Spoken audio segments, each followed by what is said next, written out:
Good afternoon. Good afternoon. Thank you so much for joining me. This is the podcast, The Endurance of Labor Laws. I'm your lovely host, Lesley Sullivan.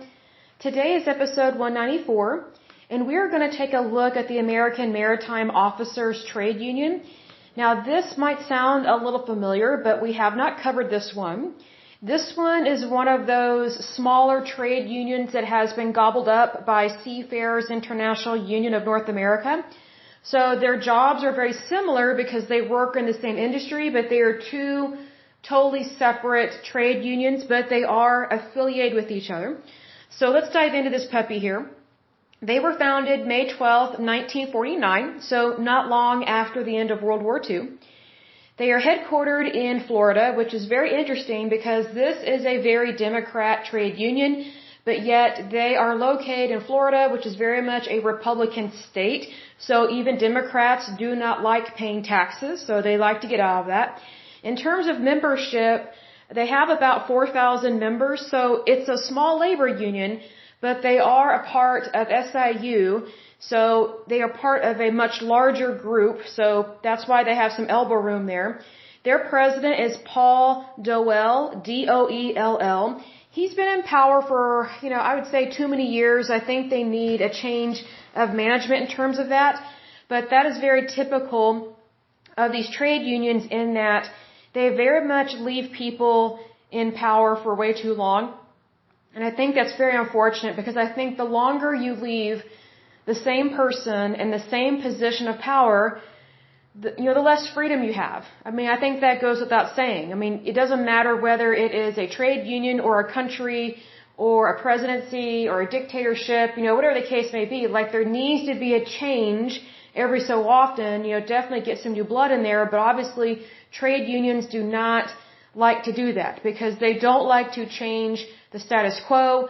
Their way of thinking is don't rock the boat because they think that if you want to change something or if you want to improve something, they get their feathers ruffled very quickly, and they are against any type of change. That is very typical of trade unions, and one of the reasons why they're like that, it's like they're almost always stuck in the dark ages. And I think that's very unfortunate because, these trade unions, they would not be around if they were not allowed to be around, especially in a democratic country in a capitalistic society. But what's really sad about trade unions is they don't understand or like capitalism, but yet they love money. It's like, well, if you love money and you want more money, then you actually need to have a democracy and a capitalistic society. But, unfortunately for trade unions, they don't understand that within capitalism, you have competition. You have to compete for business. Well, they don't like having any kind of competition whatsoever, so that's why they have these contracts and these bargaining agreements that are just ridiculous. So they don't understand supply and demand. They typically do not understand economics. They do not understand currency. They do not understand our banking systems. And they just don't understand money in general. It's really weird. Although they love money and they want more of it and they tend to have problems with embezzlement, they are completely against any type of competition. Even though their jobs are predominantly in the private sector, they do not understand the private sector whatsoever. They just try and suck it dry of the money. And that's what their contracts do. So that's very unfortunate. Kind of laughable. But anyway, this union has an affiliation with the AFL-CIO. I pray that is broken up, the AFL-CIO, because that is a monopoly. And monopolies are supposed to be illegal in the United States. However, these trade unions, they get a free pass with creating monopolies and mergers all the time, whereas in the private sector, just with regular everyday businesses, there's no way they could ever operate like a trade union and it be legal. Like, I'm surprised the Federal Trade Commission has not gone after these trade unions for what they do. It is total manipulation of our trade within this country. They control the trade of the United States, import and exports, in such a way that I didn't realize it was that bad. I didn't realize they had so much power over the cost of our goods and services within the United States. But they have all this power and they should not have it. The power is with the people, always has been and always will be. Unfortunately, we as Americans have looked the other way and have not been paying attention to what these trade unions have been doing for decade after decade after decade. So, it's our fault just as much as the trade union's fault for allowing this stuff to happen. So we are responsible for these things, and we need to be aware of the things that we allow to take place and we should not have. But anyway, it says the American Maritime Officers, also known as AMO, is a national labor union affiliated with the Seafarers International Union of North America. They have about 4,000 members. Not a lot, but, not too few. And they work in the United States merchant marine aboard U.S. flagged merchant and military sea lift vessels. So they work in very much, I'd say the transportation industry, but on the water. So unfortunately, labor unions like this tend to think that they completely control every type of job that deals with this type of work in the private sector. So they try and control an entire industry within the private sector, which is not the American way. It actually breaks federal and state law, possibly international law. But they think that they own all of it, and they do not. Like these labor unions, they don't actually own companies, but yet whenever they go and get a contract, with a company to secure employment for their members, that's when they try to tell the CEOs and the corporate executives and the owners, what to do. And it's like, dude, you don't own this company. Like, I feel sorry for companies that have to deal with trade unions like this because they show no signs of stopping in terms of trying to take over, I would say, different entities and I would say different types of work within the private sector. And that's really concerning because, what's interesting is that nobody likes the high cost of fuel right now or some of the excessive interest rates that are out there. And the price of housing is just ridiculous, not just in California, but also in Texas and Florida. So here's the thing. Inflation sometimes is caused by these stupid, horrible contracts that are implemented and pushed through by these trade unions. And you're probably thinking, well, no, that couldn't be so. Well, it actually is so. I'm not saying they are solely responsible for inflation, but they definitely do contribute to it, and here's why. Labor unions very much overprice the cost of their labor and to the extreme. Now, what does it mean to overprice your labor? That means that they are proactively and knowingly charging way too much for labor that should not cost that. So whenever someone is overcharging for a service, or a job, or a contract, it actually is affecting the valuation of our currency, and it actually devalues it because it's inflating the cost of goods. And you're probably thinking, well, how is that so? Here's the thing. These trade unions, for example, they secure very cushy contracts. So a lot of their workers are way overpaid when compared to other workers in the private sector that do almost the exact same job. The only reason why they get paid way more money is because, in a very immoral manner, they land these cushy contracts that are not really realistic for our economy. And the reason why they are not very realistic for our economy is because the cost of their overpaid work, that cost gets passed down to the consumer, which is you and me. So needless to say, whenever these employers they are strong-armed into accepting these contracts with these trade unions, quote-unquote bargaining agreements, which if you look at them, they are no bargain for the United States. Like they are not a bargain for us. Basically, that employer either has to eat that cost of whatever these stupid workers are charging this employer, or the company, aka the employer, passes the cost of that inflation on to the customer, which is bound to happen because they do need to recoup that financial loss. So here's the thing.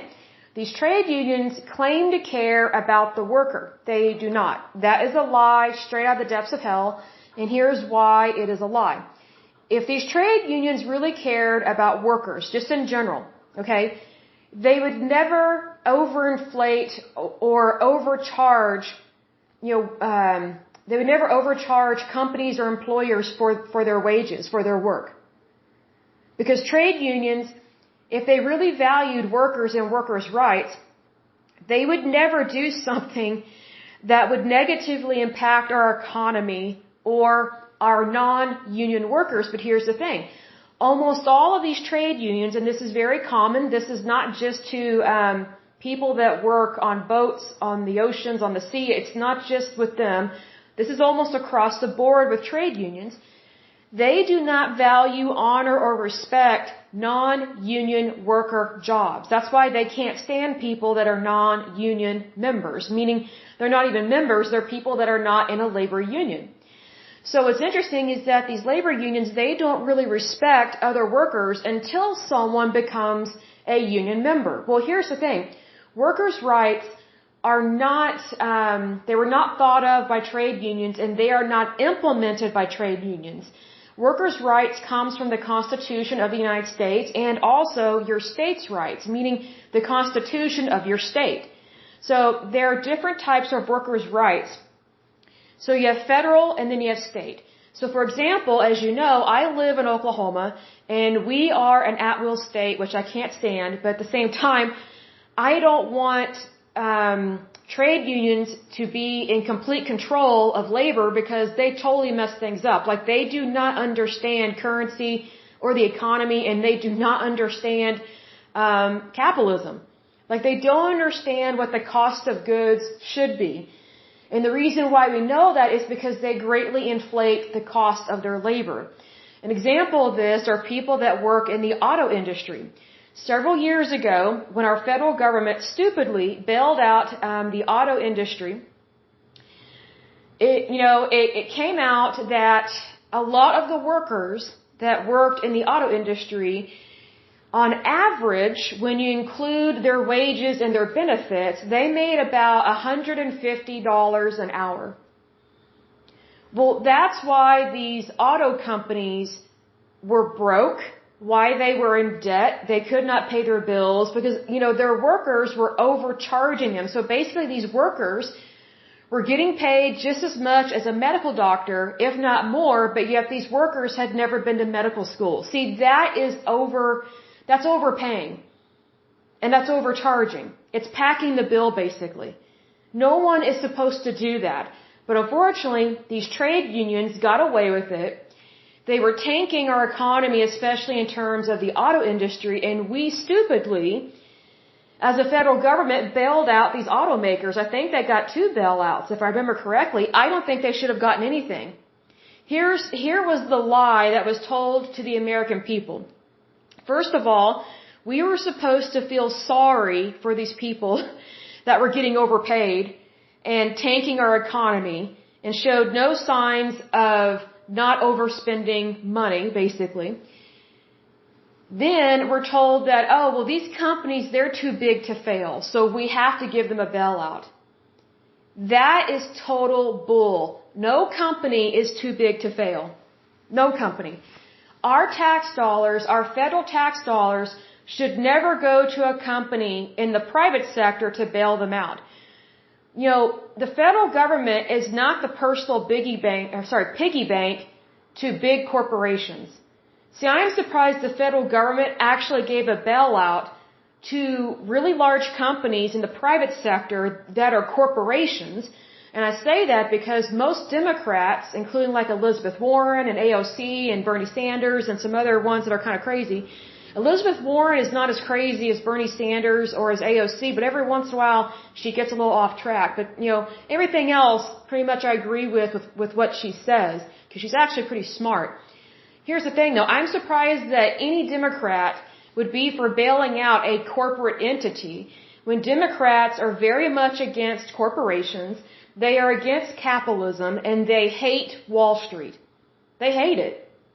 So it's like, well, if you're against all this stuff that makes money and you are against corporations, then why would you bail out corporations twice with our tax dollars? See, that's the hypocrisy of the Democratic Party. They say they care about people, but when it comes down to it, they really don't. They just want our tax dollars So then they can bail out, their favorites or whatever. So I have to wonder, okay, were there lobbyists involved in this? Because here's the thing, Democrats typically can't stand corporations. So why would they vote to bail out corporations that are overspending, show no signs of stopping? Well, here's a big reason why. Trade unions. Trade unions are in the back pocket of the Democratic Party. And they've been there, I would say, since like the 30s or 40s, if not the 1920s.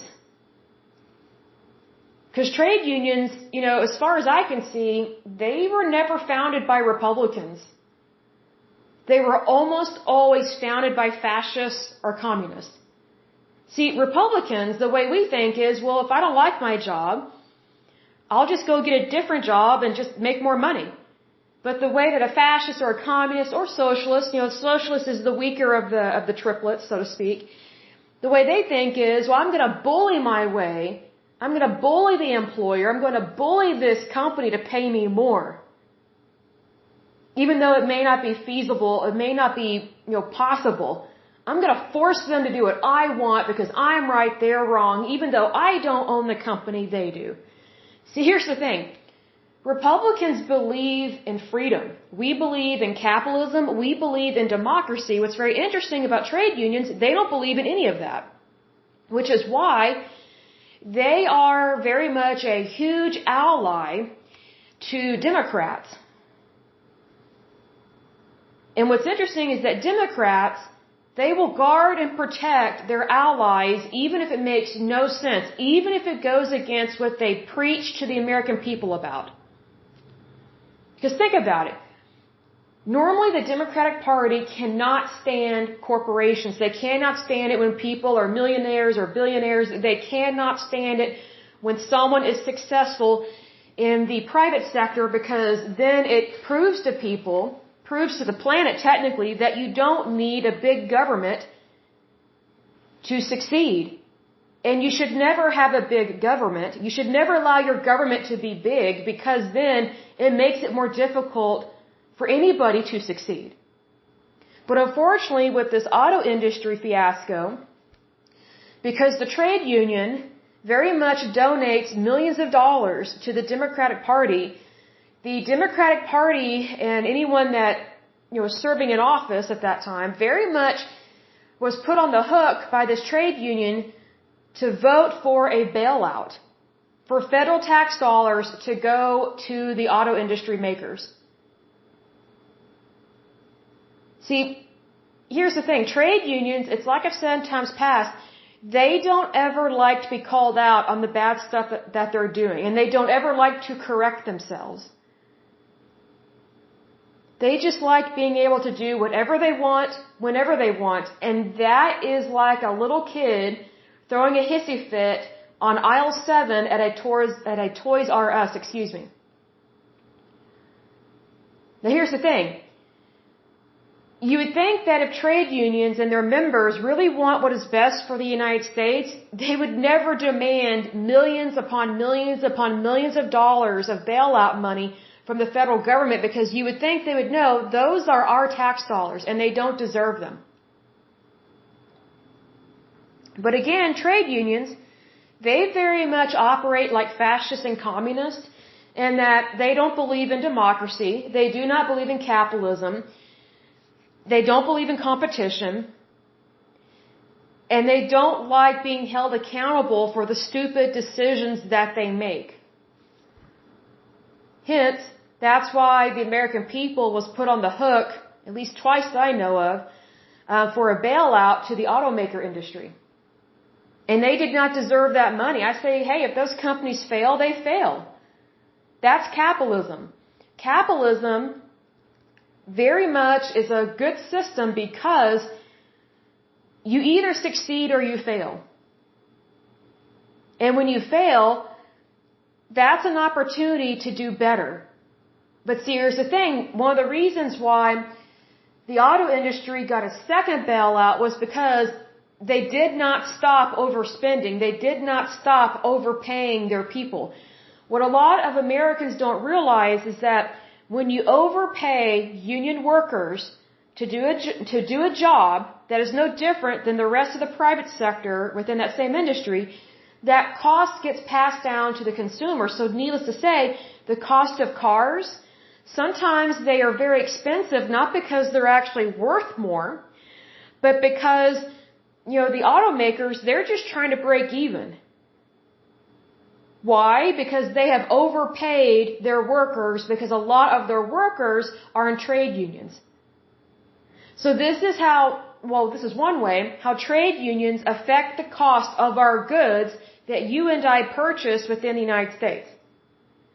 This is very similar to this trade union in that they try to control almost all of our ports because they work on almost all of our ships. And they handle a lot of cargo and things of that nature. Well, here's the thing. If they are overcharging and overpricing their wages via a contract or a bargaining agreement, where do you think that money is coming from? How do you think those people are getting paid, those union workers? Well, they're getting paid that very high rate of hourly wage because that cost is being passed on to you and me whenever we go to the store and we purchase these goods. So these trade unions, these are not sweet, innocent, little next door people or whatever. These are not your mom and pop shop and people that care about you. No, it is all about them. They only care about their job, their benefits. And the reason why is because they know that the majority of the United States is not a union member.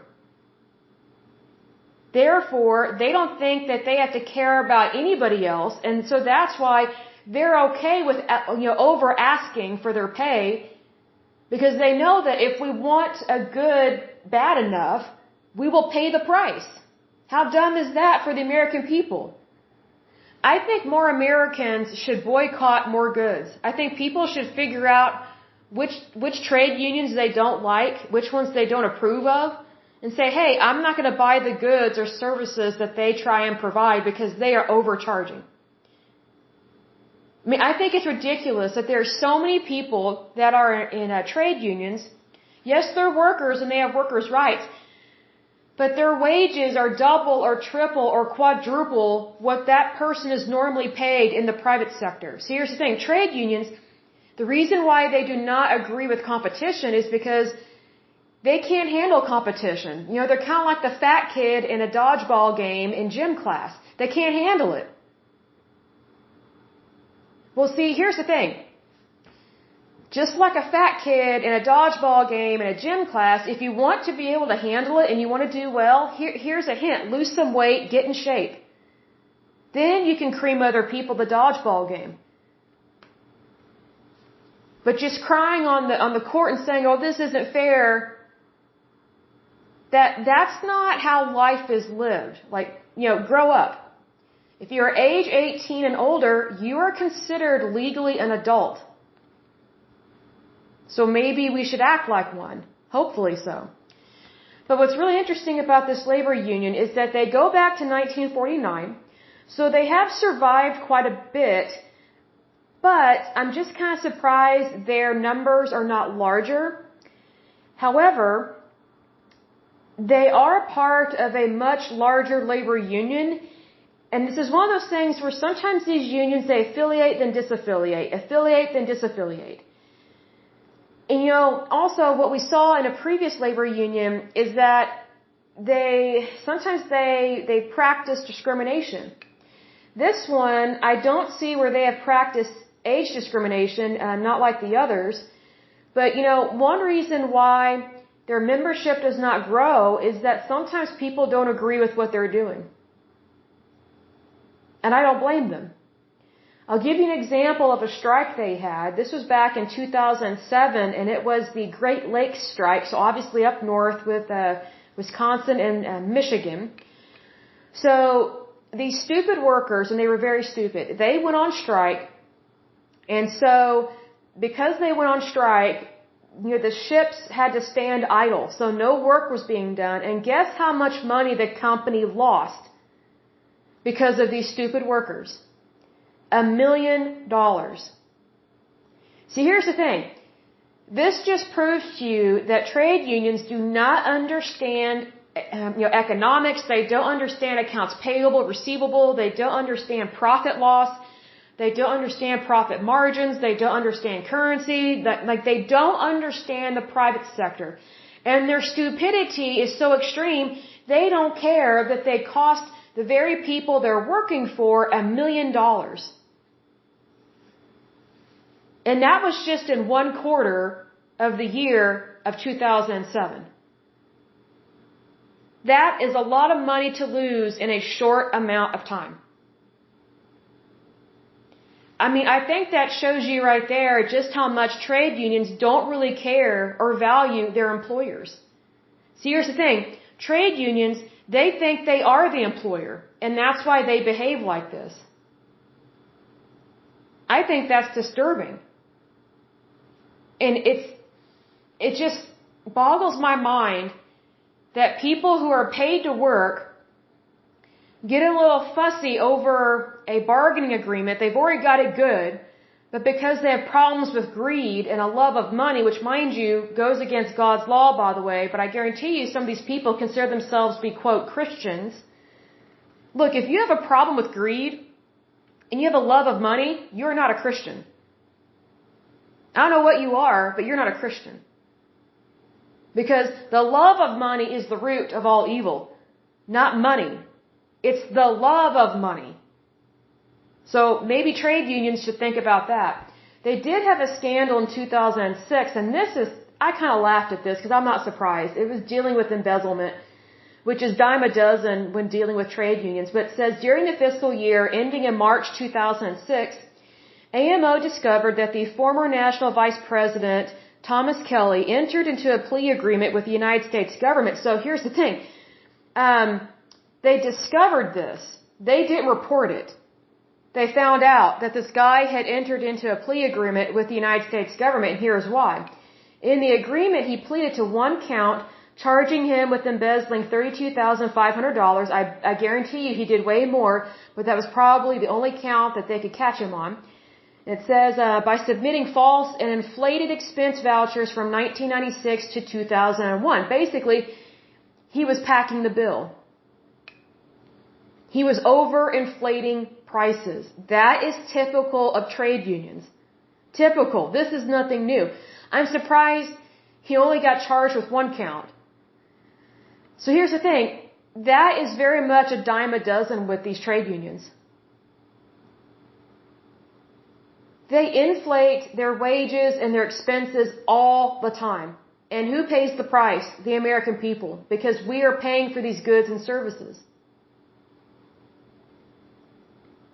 And see, here's the thing.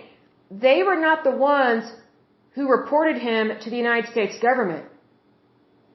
The United States government was investigating him somehow. I don't have the details on it. But here's the thing. This labor union was not aware, quote unquote, not aware of what this guy was doing. I guarantee you they knew.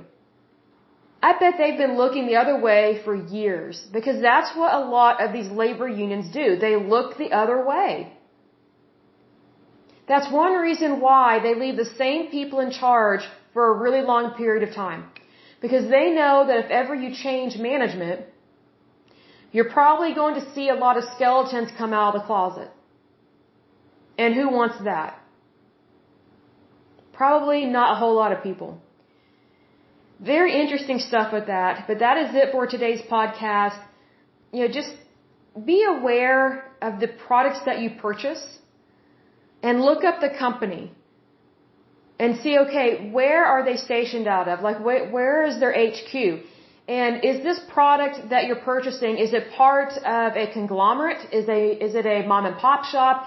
Is it a American company? Is it a international company? And I'll give an example. I'll close with this. I think it was about 3 or 4 years ago, I went through a phase where I was eating a lot of fish because I was trying to eat more fish oil because fish oil supplements were not making me feel very good. So I was like, well, I'll just eat fish. So I was eating a lot of, I think it was salmon or sardines or something, and they were, it was cheaper to get the ones that were in the can. And so, they're the ones that you peel back kind of thing. almost like a cat food can, but they're the square ones. So needless to say, whenever I opened these cans, my cats would come running because they could smell the fish. But I was looking up this company, and I can't remember the name of it, but when you look at the symbol or the marketing of this company, it looks like it is an American company. However, when I looked it up online, this company, it may have been American to start with years ago, like decades and decades ago. But a European international conglomerate company purchased the company, I don't know, several years ago. The American company, basically, the executives, the owners, they wanted the money, and so they sold out to this international conglomerate. And this international company, I can't remember their name, they own so many, it's unbelievable, they own so many fish companies. They own fish companies in the United States, the UK, and Japan. And one of the things that this company got in trouble for was they got in trouble for, I guess, overfishing for dolphins, because I guess there's a problem with Japanese people in Japan eating too much dolphin meat. And so they had a very high concentration of mercury in their body and in their bloodstream. And so when there was an investigation, I guess it was by the Department of Health in Japan or something like that, they found that a lot of these school kids had high levels of mercury in their blood because the meat that the school cafeteria was purchasing, it had changed who they were purchasing their meat from, and of course they went with something cheaper, not better. And so I guess it's cheap meat to overhunt dolphins, and I was kind of surprised by that, because I don't think dolphins are, from what I understand, they are not considered a hugely abundant fish in the ocean. I'm just not aware of that. I mean, it's not like catfish or perch or salmon or something. And so this company, one of their subsidiaries, whatever word you want to use, they got in trouble for overfishing and poaching of dolphin meat, and then mixing the dolphin meat with regular fish meat, because there was way too much mercury in that food. I didn't know there was mercury in some types of fish. I just didn't know that. I didn't know that there was a certain level that you are not supposed to exceed in terms of mercury in your food, because I didn't know there was mercury in some of our fish. I didn't know that. The only thing I know about mercury is that, in the healthcare industry, they no longer make, or very rarely do they make anymore, mercury thermometers or thermostats in HVAC, because mercury can be very poisonous to human beings. But I didn't know that that was an issue in dolphin meat. So needless to say, this small United States-based company that handled salmon and there's another type of meat, sardines, and then something else, they got bought out, or purchased, I should say, by a big conglomerate, an international conglomerate, that could care less what goes into their meat. Could care less. So sometimes, like, you may be purchasing an item at the store that you think is traditionally a American company, but it very much may not be so anymore. An example of that would be like Ritz crackers. I think it's made by Nabisco or something, and then vanilla wafers. That used to be an American company. Now that company is owned by Mendelows, I think that's how you pronounce it, and that is a European international food conglomerate company. They own way too much. They have formed a monopoly, and here's the thing. A lot of their crackers and baked goods are made in Mexico. Oh, and Oreos. Okay, they do not taste like they used to. They are so nasty now. Like, Oreos used to be one of my favorite cookies. I could care less for them now. And here's why. A lot of them are made in Mexico. Well, does Mexico, do they really have the best safety and food standards? I would venture to say no. Here's another thing that people forget. All of these, goods that used to be made in the United States, they used to be made by people that worked here. So we had way more Americans working here in America. They had a job here. And I'm surprised that trade unions did not call out these companies or the federal government for NAFTA, the North American Fair Trade Agreement, because all of these jobs went south and or overseas, especially when these companies, these large companies, were sold to international entities that could care less about America. They could care less about our health. I mean, they don't even care about the Japanese. I mean, my goodness, they don't care about anybody. So, what's interesting is that whenever you go to the grocery store, it's very difficult to find goods that are made here in the United States and that, whatever you eat, you think you know what you're eating, but you may not. Because you need to look at the boxes and the labels, and you need to look for genetic engineering. Because I've noticed that whenever I eat something that is genetically engineered, immediately, within 15, 20, 30 minutes, patches of eczema just break out on my scalp and my skin. It's weird. So I was like, I do not want to have to go to the dermatologist again, what is going on? I didn't just put on some funky lotion or something. What is this? Well, then when I started looking at, okay, what am I eating? Well, I very much like to eat crackers because they calm the stomach and they make a great snack and things of that nature. Just a few of them here and there. Well, guess what? Some of the ingredients that are going into just Ritz crackers or saltine crackers or even Oreos, it's genetically engineered ingredients. So who knows what's in there? Sometimes the reason why our bodies are reacting to the food that we're eating, it's because the food that we're eating is not actually food. Isn't that sad? You would think that if something looks and smells like what you think it is, you would think it is what you think it is, but it's not these days. So needless to say, I'm surprised that there's so much genetic engineering in regards to our food. And I'm surprised there are so many jobs that have gone down to Mexico in regards to goods that are being made to be sold in the United States, when all of those jobs used to be worked here in America by Americans. Because we covered one labor union that was I think it was for bakers and confectionery sugar or something like that. Why aren't they speaking up about this? Why aren't they demanding that NAFTA be repealed? Here's the thing. We have the ability to terminate NAFTA, and we should, because that would create abundance here in the United States. And you would think that labor unions, considering how much they love taking over a certain industry within the private sector, that they would want to do what is right, quote unquote, and, help repeal NAFTA and get more jobs back here in the United States, so that way, if it's back in the United States and it's, within a certain industry that a labor union kind of controls and confiscates, then they would have more union members. But trade unions don't do this. I don't understand why. The only thing I can think of is that they're too ignorant to understand what these agreements mean that have nothing to do specifically with their individual company. They don't understand our labor laws. They don't understand agreements between other countries. They just, it's like I've said in times past, they do not understand economics. And if you are shipping goods and services overseas and you're not keeping them here, then that's a problem, because that's why a lot of people don't have a job. And that's why a lot of people have left certain industries, because there was nothing left for them to do, because their job went to Mexico or Vietnam or India or something.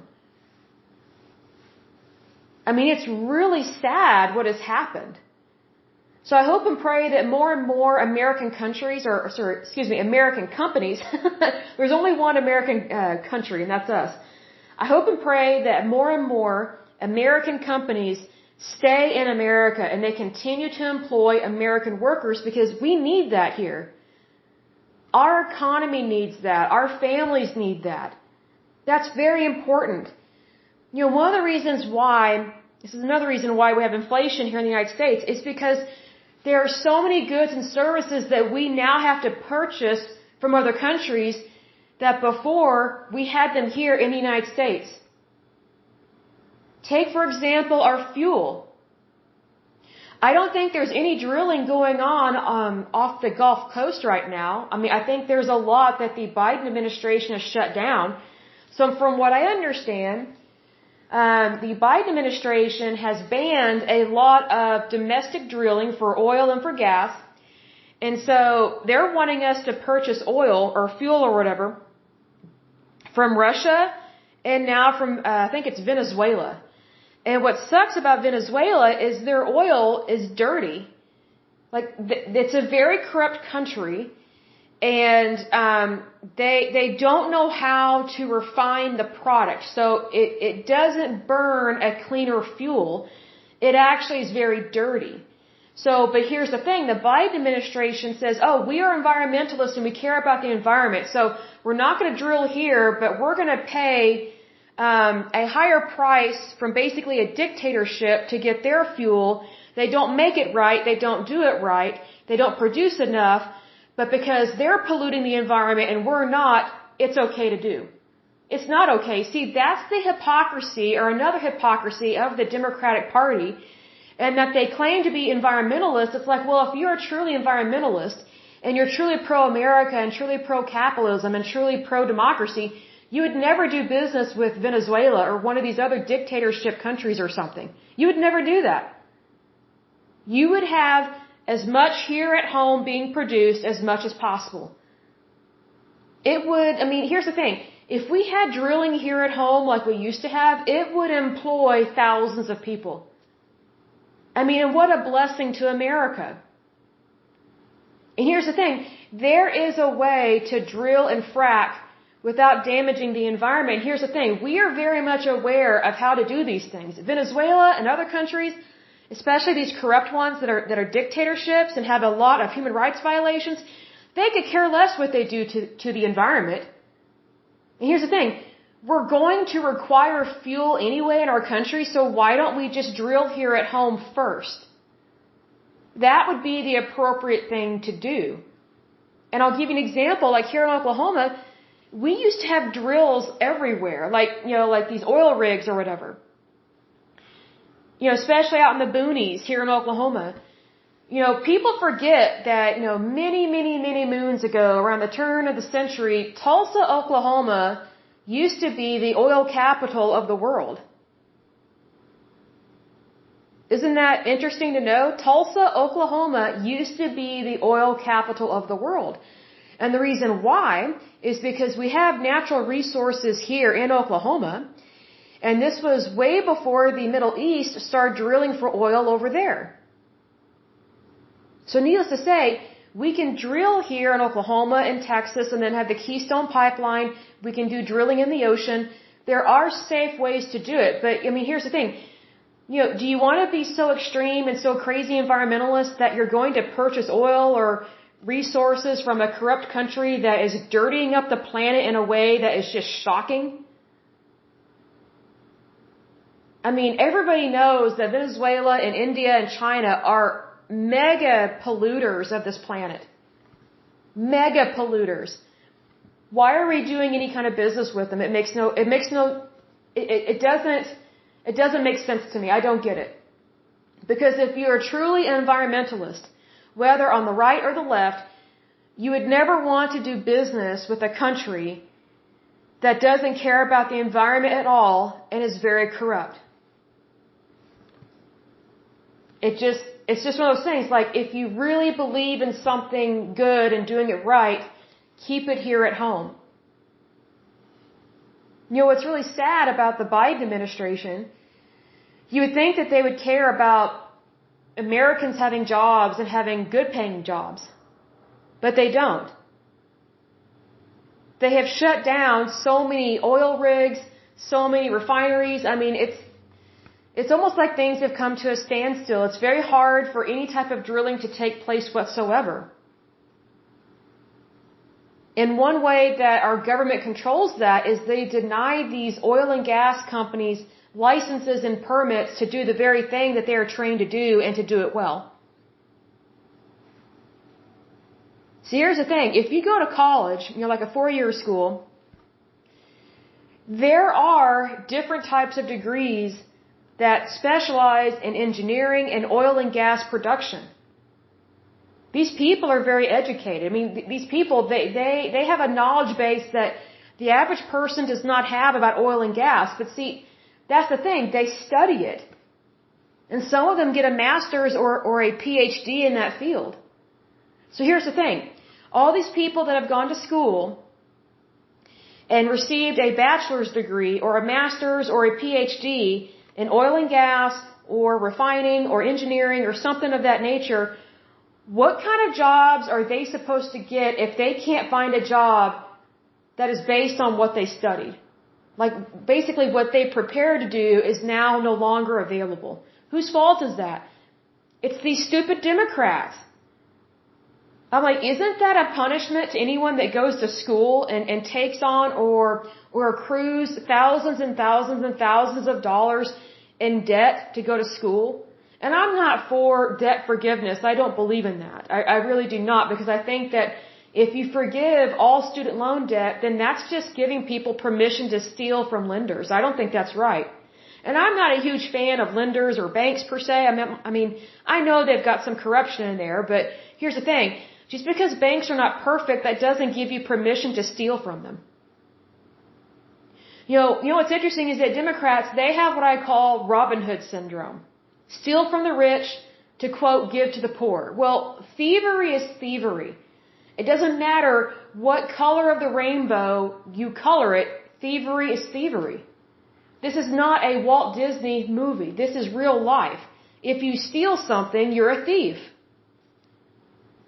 That's just the facts of life. So that's why I'm not for debt forgiveness in terms of student loan debt. I will say this, though.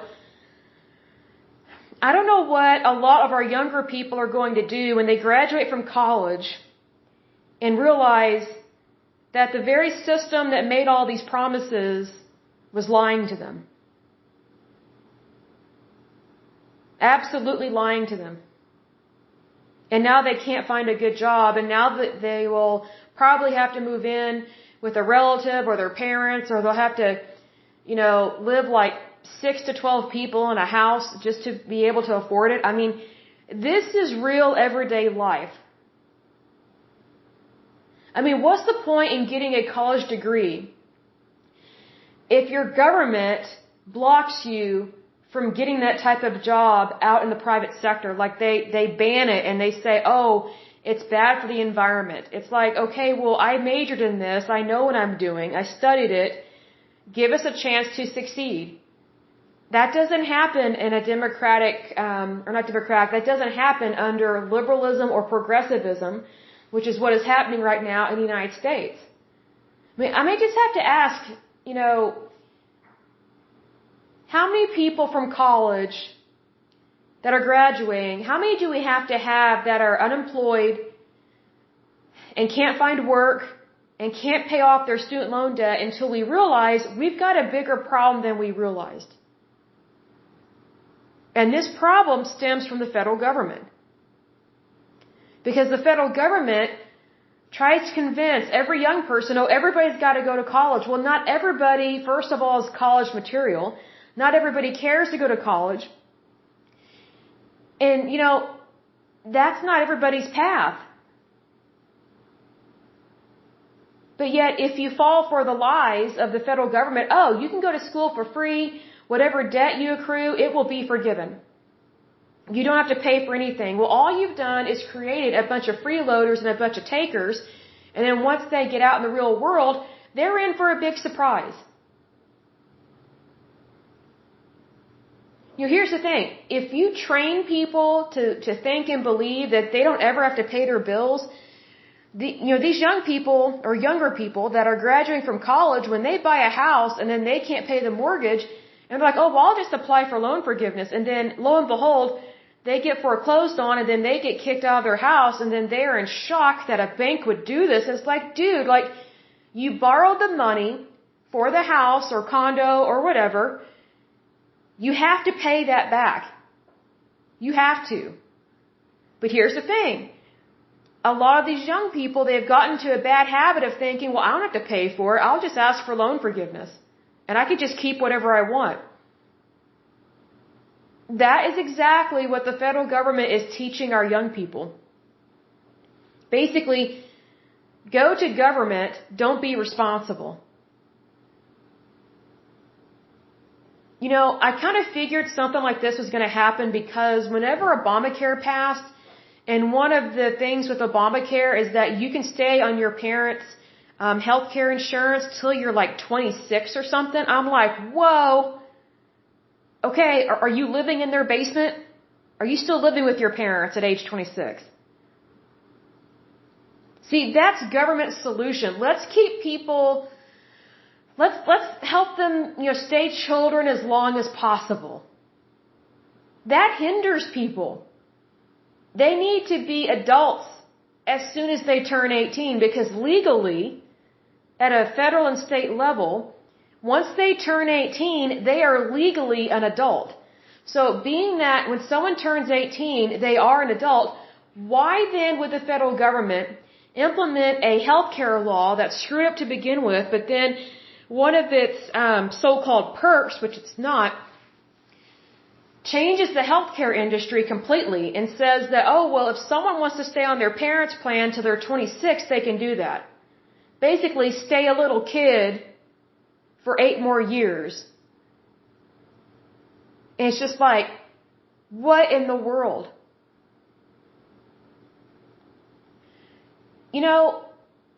I think it is very much a disadvantage to treat adults like they're little kids. I'll give an example. Let's say you are at work. Do you prefer a micromanager or a macromanager? A micromanager is someone that is over-controlling, impulsive, sometimes narcissistic, and just controls everything and doesn't trust people to be able to do their job and do it well on their own. A macromanager is just the opposite. They train the employee and then they let them fly. They say, hey, you're trained, you're good to go. Show me what you can do. Basically, a macromanager treats adults for what they are, an adult. A micromanager treats everybody like they're still in a daycare center. And then they get angry when the employees want to be left alone so they can do their job and do it well. Hence, or hint, hint, don't ever hire a micromanager. And if you do have one, you need to fire them. Because they do not have the best intentions for your employees. As long as they are a micromanager, you will never see the results that you should be seeing. Because a micromanager is someone that stifles other people's God-given talent. And that is exactly what our federal government does. Unfortunately, I should say. The good thing about the United States is that, we are a democracy and we are a capitalistic society. If we were not a democracy and if we were not a capitalistic society, our country would have failed years ago. It just would not have lasted. Because without democracy and without capitalism, you don't have the freedoms that we have. You definitely can't make the kind of money that we make here in the United States. So being that we have it better than the majority of the planet, and that's just how it is because we are very successful, why then would we allow our government to purchase dirty, subpar fuel from a corrupt country when we can drill our own fuel here, employ thousands of people, have cleaner burning fuel, and help people be successful, and at the same time protect the environment? Here's the thing. Whenever you elect a liberal or a progressive, you are going to get stupidity, not common sense. That's just how it is. See, because the liberal left, they very much are, how do you describe this? They're more concerned about political correctness rather than being correct. Republicans, we don't care about being politically correct. We would rather just be correct. Like, we don't play these games. Like, to me, it's more important to do it right the first time, as opposed to saying, oh, well, we can't do it that way because that's not politically correct. It's like, okay, well, political correctness hinders people every day. It hinders the freedom of speech, it hinders projects, and it hinders companies, which means it hinders our economy. Think about all the things that people feel like they can't say and do anymore in this country because of political correctness and quote unquote the woke culture. What a dumb name. I mean, it's just stupid. It's like, can't people just be people? Like, can't they just be who God created them to be? I mean, you don't have to be super spiritual or super religious to just want to be you and to live your life the way you want, as long as it's legal and moral and ethical, As long as it's legal and moral and ethical, you're good to go. Fly away, just do whatever you want to do. But here's the thing. There are so many people that feel like they can't do what they really want to do because they will be verbally told off or abused, or they will be isolated from people, like they will be shunned or shamed or blamed. Why? Because political correctness is seen as the correct thing to do, and it's not. Political correctness is actually the absolute worst thing to hit this country. And the reason why it's so awful is because it limits freedom of speech, right there. It limits freedom of speech. So I say, if you're feeling like this political correctness in our country is just really hindering your life, just do the opposite of political correctness, and you will feel so free. It will just amaze you, and you will get to be you. And guess what? That's who God wants you to be. And I'm not trying to be religious. I'm just saying it as it is. God doesn't want you to feel shamed, blamed, hindered, or entrapped or whatever. Like that's not how God wants you to feel, and that's not how He wants any of us to live. See, because we are one nation under God.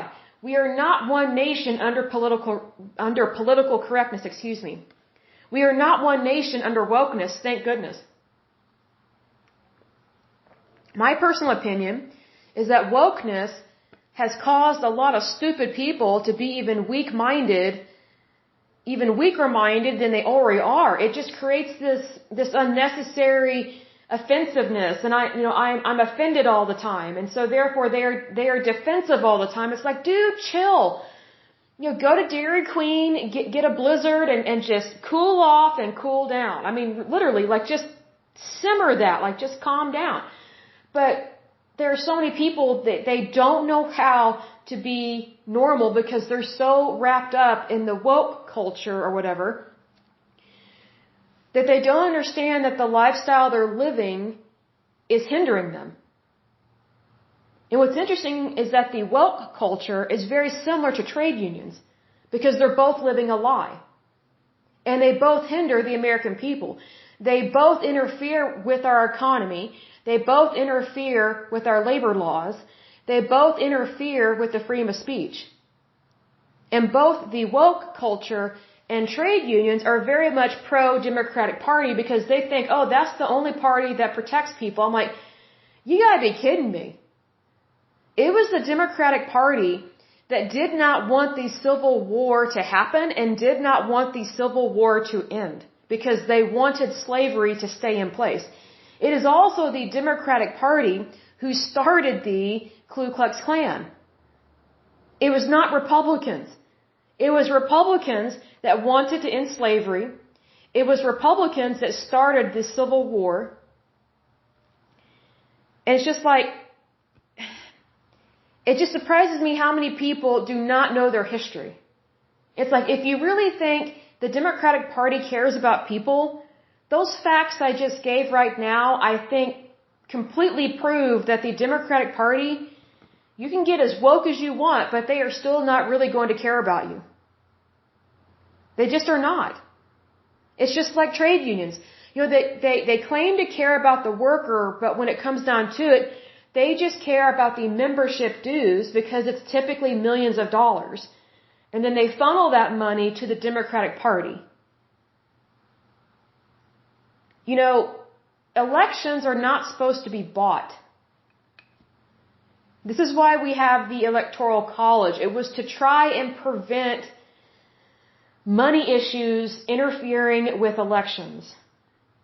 And there are some people that don't want an Electoral College anymore.